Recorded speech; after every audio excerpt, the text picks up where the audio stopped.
नमस्कार मैत्रिणींनो, शुभ सकाळ सगळ्यांना. सकाळी सकाळी आता 10 वाजलेत आणि किचनमधले कामं आता चालू झालेले आहेत. तरी आज थोडंसं निवांत आहे कारण रविवार आहे आणि मिस्टर विशाल गावाला गेलेले आहेत. त्याच्यामुळं मग आम्ही तिघंच आहेत, वैभव, वैष्णवी आणि मी.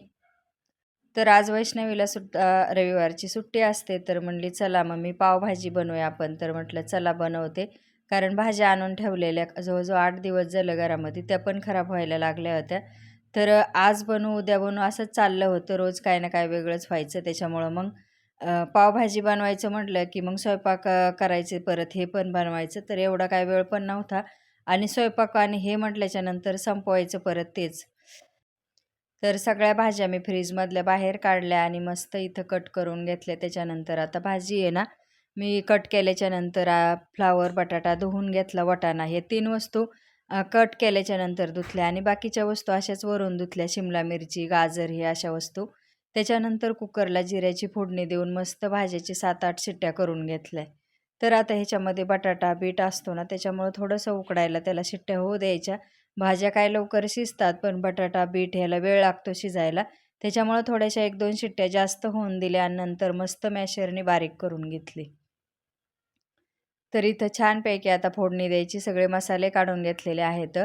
तर पावभाजीचा मसाला, हळद, त्याच्यानंतर धना पावडर, लाल तिखट एवढं काढून घेतलं डिशमध्ये. थोडंसं अमूल बटर पण फोडणीमध्ये टाकणार आहे. तर आता इथं तेल टाकून कांदा टाकलेला आहे. तर जिरे काय मी टाकले नाहीत.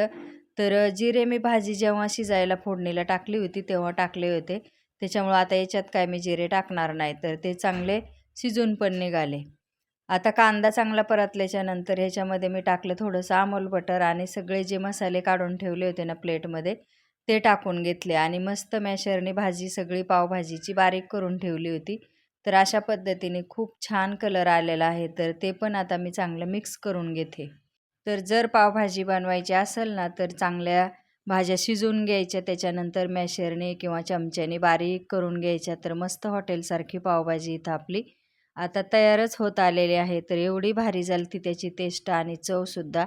तर थोडंसंच पाणी टाकायचं, जास्त पातळ भाजी करायची नाही. आता ही मी जवळजवळ 10 मिनटं परत शिजू देते. तर आता आपली पावभाजी इकडं तयार झाली. त्याच्यानंतर पाव आणलेले, तर थोडंसं बटर टाकून घेतलं तव्यावर आणि मस्त पावालासुद्धा लावून घेतलं. तर पावसुद्धा आता तव्यावर गरम करून घ्यायचे. तर अशी खूप छान खायला पावभाजी लागते व बाहेर पैसे घालण्यापेक्षा अशी घरात जर करून खाल्ली ना, खायला पण चांगली आणि एकदम स्वच्छता वगैरे आपण आपल्या हाताने करतो ना, त्याच्यामुळं मग खायला पण खूप टेस्टी झाली होती. तर आता इथं पावभाजीची प्लेट तयार झालेली आहे. आम्ही आता सकाळी न जेवण बनवता दुपारच्या जेवणासाठी फक्त पावभाजी बनवली होती. तर चला मग. हे काय होळीची तयारी. लाकडं बिकडं आणून ठेवलीच. उद्या होळी आहे, त्याच्यामुळं आजच तयारी केली. थोडेसे लाकडं इथं जमा केले, तर अजून काय बाकीचं करतील. इकडे गवऱ्या वगैरे आणून ठेवल्यात गोणीमध्ये. तर हे बघा, मस्त उद्या होळीची तयारी केलेली आहे. तर होळीची खूप छान तयारी केलेली आहे. उद्या होळी आहे ना, त्याच्यामुळं आजच तयारी आहे. आणि आम्हीसुद्धा आता थोडं मैत्रिणीकडं चाललेलो आहोत. तर पहा कुठे जात होती. तर मैत्रिणीच्या घरीच आता आलेला आहोत आणि शेजारीच आहे जवळच. पण एअरपोर्ट बघा ना, बस संध्याकाळी तर लय भारी वाटतं आपल्याला. आहे ना, मस्त आहे. हे बघ बाई, माझं भाड्याचं काय? सांगा. कुठे कोणता? कशाचं होतं सांगा की तुम्ही. म्हणजे कोण सांगितलं member आहे आपल्याला? मुळा? मुन्ना म्हणजे कोण मोगरा ना का? मोगरा. आणि ते ह्याचं कुठे आहे हो? ते कृष्ण. काढलेली. काय झालं त्याला? आले का ते? आले हळद आली का ते? आणि थोडे आणि ते मी ठेवले. मला बघायचे का? काढून ठेवले का? काढून ठेवले मी पण. दाखवते काढा आणि चहाची काय गरज नव्हती. चहा गरज नाही येतच तेव्हा. नाही संध्याकाळचं. मी हे केलं आणि म्हटलं आता चहा आपलं काय पण दुधाची मी काय कशी वाटवलं मोठी आहे ना? छान आहे ना गं? पण अजून जागा भरपूर मोठी आहे. जागा आणि ही एवढं की जसं आणलं. तर आता आमच्या दोघींचं बोलणं चालू होतं. त्याच्यानंतर चहा ठेवला होता. मी काय संध्याकाळी चहा घेत नाही. तर मी त्यांना सांगितलं होतं चहा वगैरे काय मी पिणार नाही, पण जबरदस्तीने त्यांनी गुळाचा चहा बनवला, पण खूप छान झाला होता. कारण दूध वगैरे टाकून केला होता. त्याच्यानंतर आता आम्ही त्यांच्या घरून निघालो, तर शेजारीच 2 कुत्रे. तर ते इंग्लिश कुत्रे एवढे भुकत होते, पार वैष्णवी तर घाबरलीच, मी पण घाबरले. पण त्यांना ती सवय बाहेर पडल्याच्या नंतर बुकायची आणि त्यांना ना खाली फिरायला चाललं होतं. ते शेजारचे कुत्रे येतं, त्यांचे नाही येतं.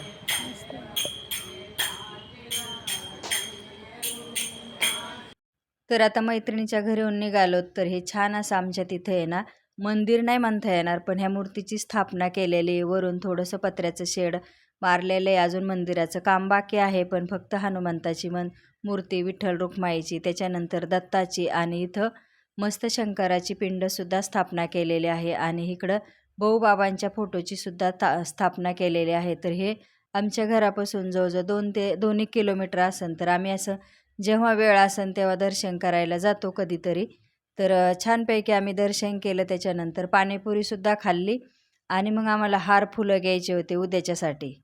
तर आता उद्या शिमग्याचा सण आहे, तर मस्त असं इकडं हार वगैरे घेतले, नारळ घेतला आणि इकडं सगळं कलर वगैरे सुद्धा लावलेले आहेत विकत घेण्यासाठी. तर आता होळीचं कसं असतं, मुलांचं कलर वगैरे उडवतात, एकमेकांच्या अंगावर टाकतात किंवा बायकासुद्धा इकडे खेळतात. पण आता आम्ही काय कलर वगैरे घेणार नाहीत. आम्हाला फक्त होळीचं साहित्य घ्यायचं आहे. हार, फुलं, परत त्याच्यानंतर नारळ. तर अशा मस्तपैकी इथं 2 हार घेतलेत मी. नारळ पण घेतले होळीला वगैरे फोडायला किंवा होळीमध्ये टाकायला. तर इथं छानपैकी होळीचे कपडे, त्याच्यानंतर पिचकाऱ्या, तर कलर पण खूप होते. तर ते पण तुम्हाला दाखवते. मस्त मार्केट लागलेलं आहे. तर चला आता संध्याकाळचं जवळजवळ 8 वाजलेत आणि आम्हाला घरी यायला 8 वाजले. कारण 6 वाजता गेलतो, 6-5:30ला गेला असतो. तर तिकडं पण मैत्रिणीच्या घरी गेलेलं पण तुम्ही पाहिलं. तर त्यांनी नवीन रूम म्हणजे इथं आमच्या तिथंच राहिला होते सोसायटीमध्ये. पण खूप दिवसाचं चाललं होतं की मी रूम चेंज केली तर तुम्ही पाहिला या किंवा या माझ्याकडे. तर म्हणलं चला. त्यांचा दुपारी फोन आला अचानक की आज जर वैष्णवीला पण सुट्टी आहे रविवारचं, तर या दोघी पण तुम्ही थोडा वेळ. तर म्हणलं चला आज जाऊया. मग तिकडं गेलो आणि तिकडून तसंच सगळं बाजार वगैरे म्हणजे उद्याची सगळी तयारी, कारण उद्या होळी आहे ना, त्याच्यामुळं मग घरात काय काय लागतं, नारळ, हार, फुलं, तर ते पण घेऊन आलो. आणि आता संध्याकाळचे जवळजवळ 8 वाजले. तर मग थोडेसे 1-2 भाकरी बनवल्या आल्याच्या नंतर. तिकडून यायलाच आम्हाला 8 वाजले. 2 ज्वारीच्या भाकरी केल्या, वांगे वाजले थोडेसे, वांग्याचं भरीत आणि ज्वारीच्या भाकरी करून ठेवलेत. आता जेवण करायचं आहे आणि व्हिडिओ वगैरे पण एडिट करायचा आहे. तर चला मग, कसे वाटला व्हिडिओ तो पण कमेंटमध्ये सांगा आणि नवीन असेल तर चॅनलला सबस्क्राईब करा, लाईकसुद्धा करा आणि पूर्ण व्हिडिओ पाहत जा. आणि चला मग, सगळ्यांना शुभरात्री. तर अशी होती सकाळपासून तर संध्याकाळपर्यंतची रुटीन. ती कशी वाटली ती कमेंटमध्ये नक्कीच सांगा. तर आता उद्या होळीचा सण पण आहे ना, आता बघू होळीला उद्या मी काय बनवते किंवा कारण आम्ही तिघंच येतं, त्याच्यामुळं काय बनवीन काय भरोसा नाही माझा. पण थोडासा गोड काहीतरी नैवेद्य मी होळीसाठी होळीला बनवीनच. नारळ वगैरे तर आणलेच आणि मस्त उद्याची सुद्धा आजच तयारी झालेली बघितली असेल तुम्ही व्हिडिओमध्ये. पूर्ण छान तयारी केली घाली. बाकीचं तर मी दाखवलं नाही तुम्हाला, पण मस्त असं त्यांनी ते कागदाच्या झिरमाळ्या वगैरे लावल्यात खाली, सगळं साहित्य गोळा करून ठेवले. म्हणजे उद्याची तयारी आजच केली होळीची. आणि असं दरवर्षी होतं आमच्या सोसायटीमध्ये, सर्वजण मिळून करतात. खाली सगळे जेंट्स लोकच करतात होळीची तयारी, लाकडं वगैरे. तर पाहिलं तुम्ही व्हिडिओमध्ये मी दाखवलं खाली गेले तेव्हा. तर छान तयारी केलेली आहे. आता उद्या कशी होळी आमच्या तिथली ती तुम्हाला मी दाखवते आणि पहा उद्याचा पण होळीच्या दिवसाचा व्हिडिओ तर दुसऱ्या दिवशी येईलच तुम्हाला. तर चला, शुभरात्री सगळ्यांना.